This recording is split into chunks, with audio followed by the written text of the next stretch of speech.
Shalom, salam sejahtera di dalam kasih Tuhan kita Yesus Kristus.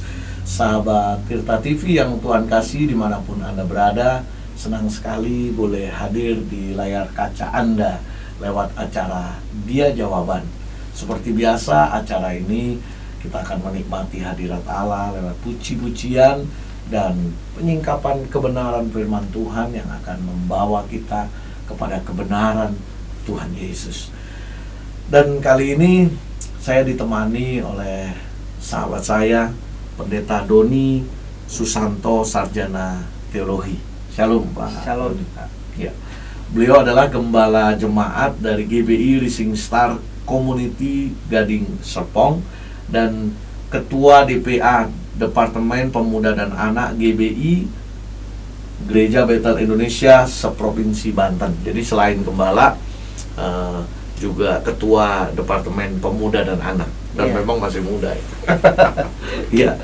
Nah, juga ikut terlibat di bidang kepemudaan Muspija Banten ya. Iya, Dan saya sering dengar tuh di radio Heartland ada setiap ada biku, ada pendeta, ada ustadz gitu. Ya. Baik, sebelum kita mendengar kebenaran firman Tuhan, kita akan mendengar satu pujian yang akan memberkati kita semua. Buka hati saudara dan nikmati pujian berikut ini. Aku berserah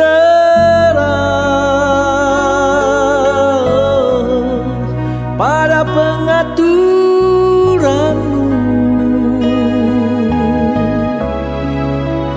hidup di dalam penguasaan Tuhan sepenuh,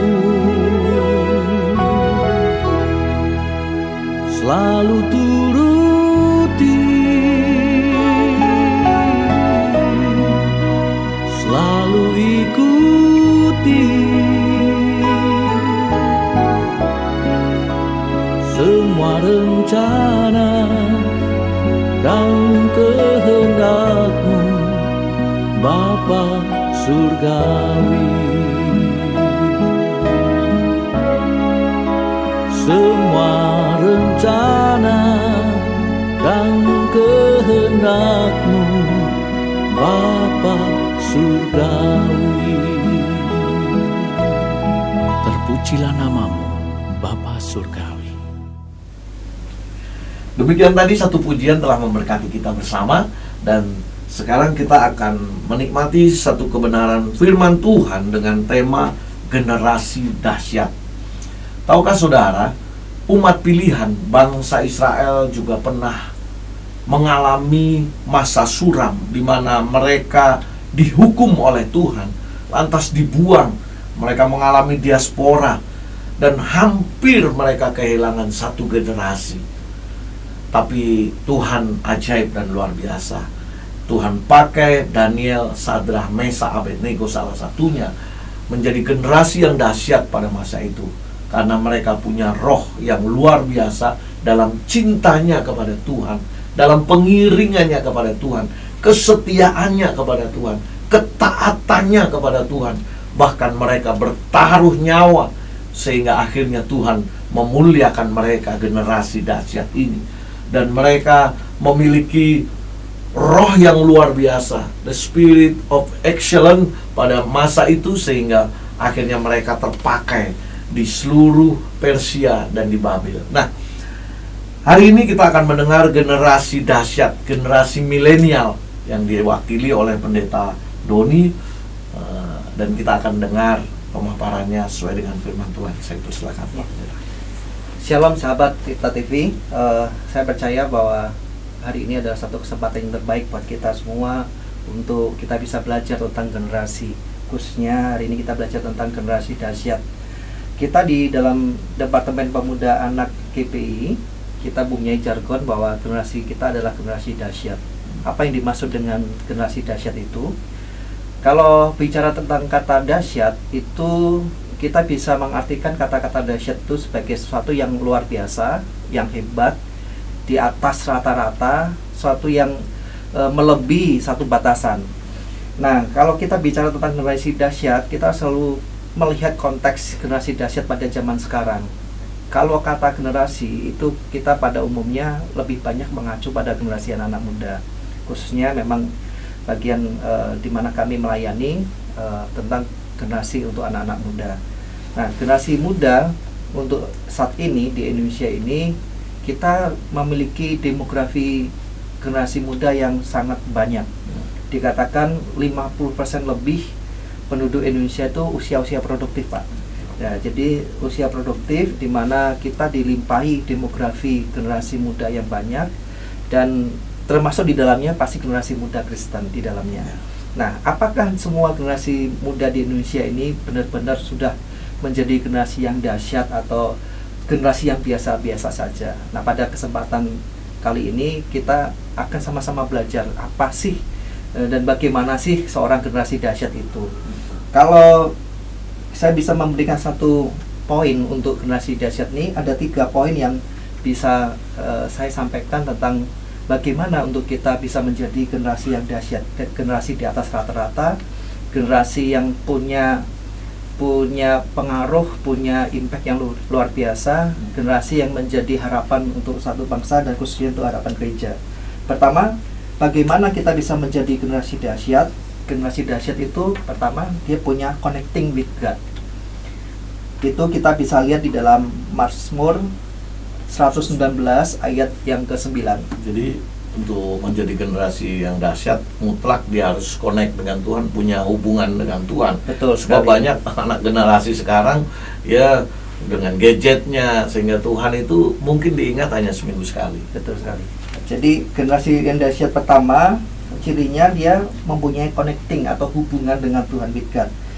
Di dalam Mazmur pasal yang ke-119 ayat yang ke-9, firman Tuhan mengatakan demikian, dengan apakah seorang muda mempertahankan kelakuannya bersih, dengan menjaganya sesuai dengan firman.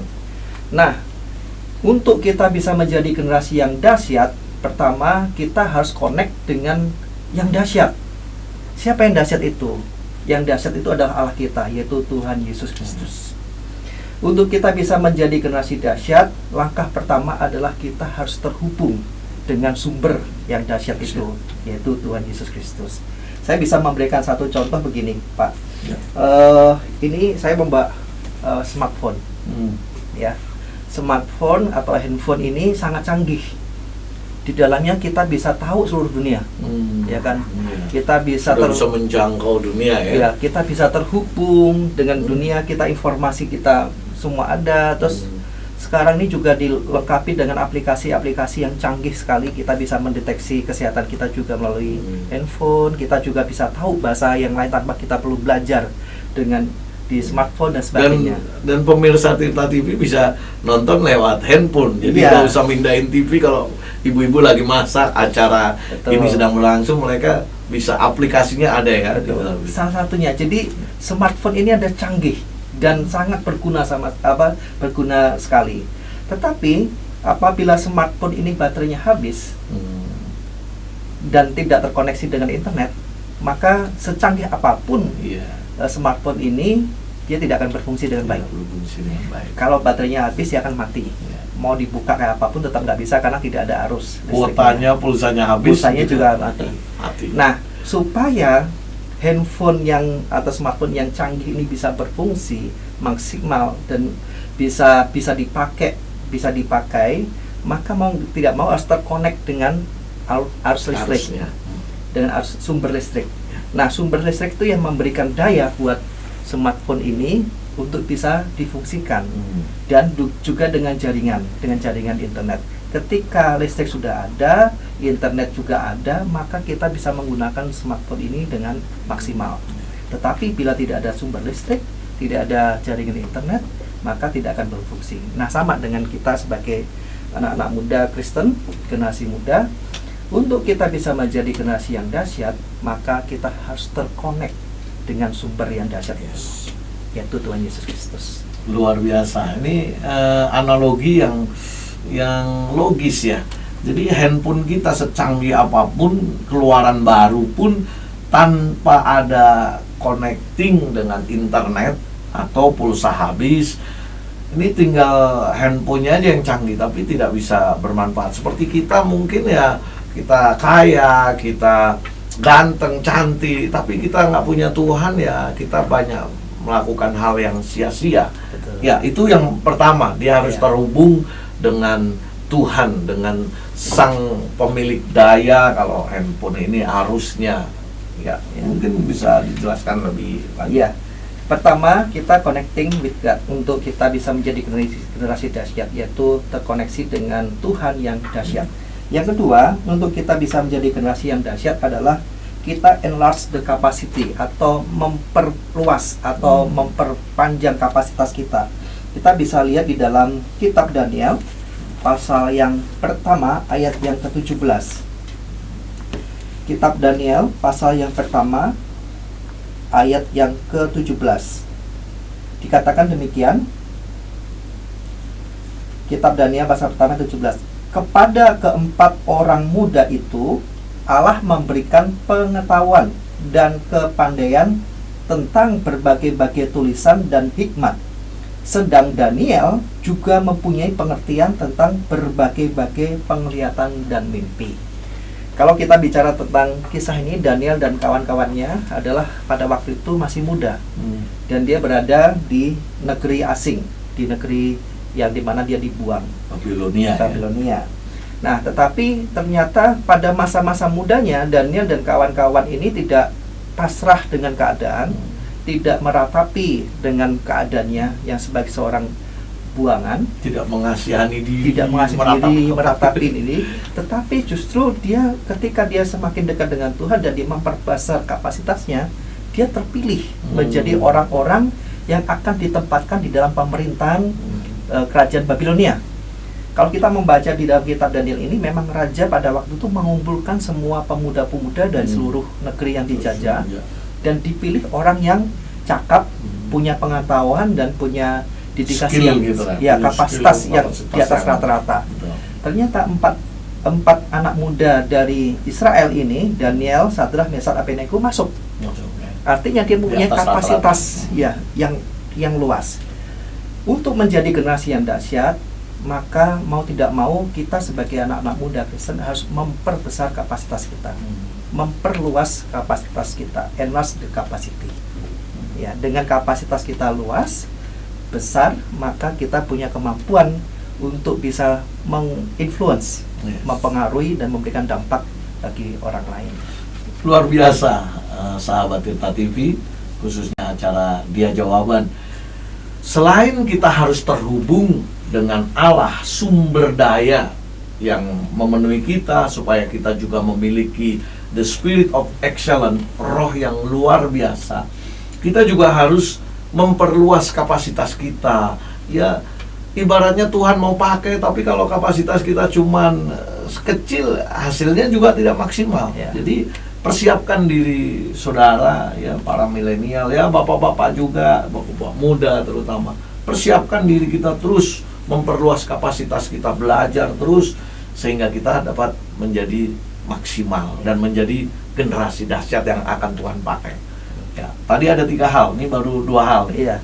Ya, jadi untuk yang poin kedua adalah enlarge the capacity atau memperluas kapasitas kita dengan cara kita terus belajar, kita terus mengisi diri kita, kemampuan kita.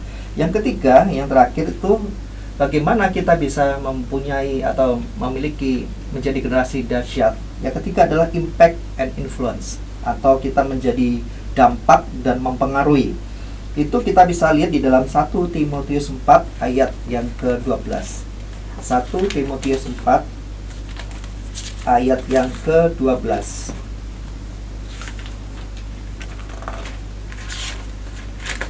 1 Timotius 4 ayat 12, firman Tuhan mengatakan demikian.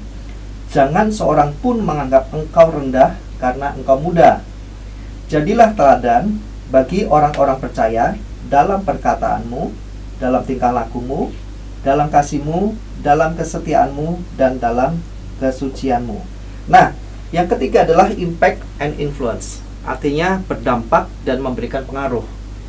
Ketika kita sudah terkonek dengan Tuhan yang sumber kedahsyatan itu, lalu kita memperluas kapasitas kita, memperluas kemampuan kita dengan kita terbuka, kita belajar, kita terus mengupgrade diri kita, ya.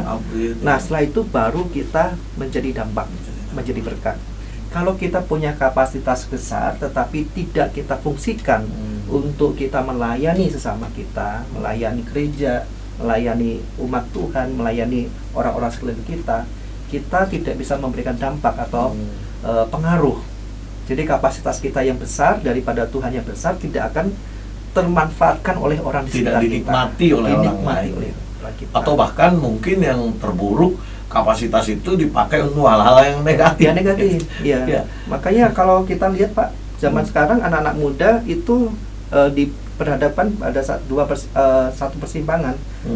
Dengan kemampuannya dia sekarang ini, dengan menguasai teknologi, dia bisa menggunakan pada hal yang bermanfaat, tetapi di satu sisi dia juga bisa menggunakan pada hal yang tidak bermanfaat. Kalau Bapak pernah tahu, hacker-hacker itu banyak kan anak-anak muda. Penyebar-penyebar hoax itu banyak anak-anak muda. Itu menggunakan kemampuan kapasitasnya dengan cara negatif. Tetapi juga banyak anak-anak Tuhan, anak-anak muda Kristen yang punya kapasitas menggunakan dengan baik, yaitu dia melayani di gereja dengan lebih baik. Gereja dibuat lebih kreatif, anak mudanya dibuat kreatif dan punya kemampuan menjadi young trainer dan lain sebagainya yang menjadi impact buat generasi yang lain lah, mereka hidupnya dinikmati. Nah, memang kalau kita melihat generasi muda, ya tentu beda zaman, beda tantangan. Kita tahu zaman-zaman saya dulu yang berpacarannya aja mesti pakai surat, waduh kirim, tunggu berapa lama, menanti-nanti, tukang pos. Zaman all ya Pak ya? Zaman all ya. Walaupun saya juga mengalami akhirnya menikah sudah ada pager, ada telepon rumah ya, karena saya di Jakarta ya, itu sudah agak mengalami sedikit lah ya. Tapi zaman dulu itu kan berpacaran, aduh kalau ketemu bukannya, kalau sekarang kan bisa nonton, kalau ketemu kita malah canggung gitu, rasanya baru-baru pegangan tangan. Tapi tantangan anak sekarang ya mungkin termasuk di dalam gereja, bagaimana energi mereka kalau tidak terlampiaskan yang dalam hal yang baik, kan pasti Tuhan sudah memberikan kita talenta ya, pasti semua generasi dicukupkan, hanya bagaimana mereka mengasah. Tadi kalau kita sudah terkonek dengan Tuhan maupun tidak terkonek dengan Tuhan, mereka punya energi yang mereka harus ya salurkan. Tadi kalau hal negatif jadi hacker ya, walaupun hackernya akhirnya dipakai polisi untuk menangani hacker yang lain. Nah, bagaimana nih sebagai pendeta hamba Tuhan yang banyak terlibat di milenial untuk mengarahkan ya, agar kita tahu nih hal yang baik untuk milenial, untuk umat Tuhan yang masih milenial ya. Saudara mendapat nasihat. Zaman saya dulu hampir jarang ya, paling seminggu sekali di gereja. Nah, tadi sudah dijelaskan, harus terkonek dengan Tuhan, memperluas kapasitas, impact, berdampak. Nah, bagaimana dengan mereka yang di gereja juga, tapi kan tidak semua anak muda itu membuat energinya dipakai untuk bikin vokal grup lah, bikin band, bikin tari apa yang semarak. Bagaimana dengan hal-hal seperti ini? Ini adalah tantangan gereja dan harus dijawab oleh gereja. Jadi ada satu statement mengatakan demikian, kalau gereja tidak memuridkan generasi, maka dunia siap untuk memuridkan generasi. Jadi kalau gereja tidak memuridkan, dunia luar siap untuk yang generasi. Nah, kita sebagai gereja Tuhan, kita sedang berperang dengan dunia ini. Betul. Sejauh mana kita gereja bisa memberdayakan generasi-generasi kita, kita bisa merangkul generasi kita. Jangan lupa bahwa generasi muda adalah ahli waris, aset, istilahnya investasi di masa depan. Kalau gereja kehilangan generasi muda, maka gereja kehilangan masa depan. Jadi saya di tempat ini, di acara ini juga mengannounce buat kita semua, mari gereja bergandengan tangan, generasi muda yang kita layani, kita coba maksimalkan, kita coba muridkan, kita gembalakan dengan baik, dan kita arahkan potensi-potensi mereka, sehingga mereka bisa menggunakan talentanya, karunia-nya, kapasitasnya untuk memuliakan nama Tuhan. Dan itu boleh menjadi berkat buat gereja-gereja. Ya, jangan sampai kita kehilangan generasi seperti yang Bapak tadi sampaikan di awal. Jangan sampai kita seperti Israel sempat diaspora, sempat hampir kehilangan lost generation, kehilangan generasi. Mari gereja kita sama-sama bertanggung jawab, kita memuridkan generasi kita arahkan generasi kita gembalakan generasi kita supaya menjadi generasi dahsyat dengan 3 hal ini: konekkan dengan Tuhan, ya kan? Lalu perbesar kapasitas mereka, ya, talenta mereka, kita terus bimbing untuk mereka memperluas kapasitasnya. Buat anak-anak muda milenial juga harus, ya, bukan jangan tunggu gembalanya. Betul, dari anak-anak muda juga sebetulnya. Yang ketiga, baru lakukan sesuatu untuk bisa menjadi berkat di sekitar kita, memberikan pengaruh dan menjadi dampak buat orang sekitar kita. Ya, tadi dikatakan kalau generasi tidak dimuridkan oleh gereja, maka generasi itu akan dimuridkan oleh dunia. Artinya mereka akan terjun ke dunia yang semakin gelap, dunia yang semakin jahat. Jadi ingat, sahabat Tirta TV, khususnya Dia Jawaban, mari kita kembangkan, ya. Kita pahami kebenaran ini sungguh dahsyat. Terima kasih ini untuk Bapak Pendeta Doni yang sudah membagi berkat. 3 hal tadi sudah disampaikan. Kita harus connect kepada Tuhan, karena Tuhanlah sumber daya kita. Seperti handphone yang canggih sekalipun, kalau tidak terkonek maka tidak berfungsi. Kita harus berfungsi. Nah, yang kedua, kita juga harus memperluas kapasitas kita. Mungkin hari ini kita belum dipakai, tapi energi kita gunakan untuk mengasah skill kita. Sampai saatnya waktu Tuhan pakai, kapasitas kita sudah besar, sudah luas, sudah layak dipakai, dan kita akan berdampak. Yang ketiga, punya impact. Mungkin sebagai penutup, Pak Pendeta, bisa dibagikan kepada anak-anak muda, khususnya mereka yang pertama yang sudah ada di gereja, yang kedua yang belum ada di gereja. Apa masukan Bapak atau himbauan Pak Pendeta untuk mereka? Ya, untuk kita sebagai pertama untuk generasi muda, mari kita sebagai generasi bukan cuma generasi masa depan, tetapi kita juga menjadi generasi zaman sekarang. Mari kita terkonek dengan Tuhan, lalu mari kita belajar untuk memperluas kapasitas kita. Jangan puas hanya dengan kemampuan yang ada sekarang ini, tetapi terus belajar, terus kembangkan talentanya. Karena saya percaya kalau 1 talenta dikembangkan menjadi 2 talenta bisa menjadi 4, 5 talenta bisa menjadi 10. Jadi kita kembangkan talenta kita, jangan disembunyikan, jangan dipendam, tapi bisa kembangkan supaya kita bisa menjadi impact, menjadi dampak, dan memberikan pengaruh influence pada masyarakat sekitar kita. Untuk gereja, mari ini kesempatan yang terbaik untuk kita bisa membawa generasi muda, kita memuridkan, mengembalakan, dan kita mengarahkan generasi muda supaya mereka ini kita bisa siapkan menjadi next church, menjadi gereja-gereja masa depan yang akan meneruskan estafet kita untuk melayani dunia ini. Baik, saudaraku, kalau negara bangsa kita saja kita lihat menteri-menterinya sekarang sudah generasi muda, maka gereja pun jangan terlambat. Jangan saudara pikir nanti itu anak muda generasi nanti mereka akan terlambat, saudara. Jadi mulai sekarang pakai mereka, energi mereka itu justru yang siap untuk bekerja. Jadi kebenaran firman Tuhan hari ini sungguh luar biasa. Kita diberkati. Terima kasih Pak Doni Susanto yang sudah memberkati kita. Kita akan jumpa kembali di acara Dia Jawaban setiap Sabtu jam 8 pagi. Tuhan Yesus memberkati. Shalom. Shalom. Aku berserah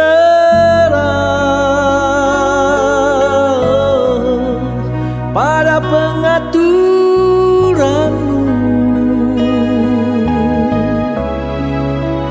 hidup di dalam penguasaan Tuhan sepenuh,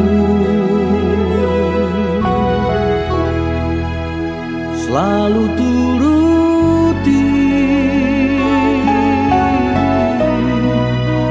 selalu ikuti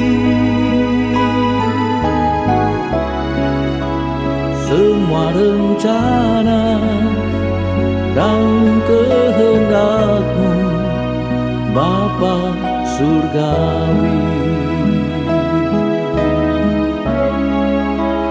Semua rencana kehendak-Mu, Bapa surgawi. Terpujilah nama-Mu, Bapa surgawi. Dalam hidup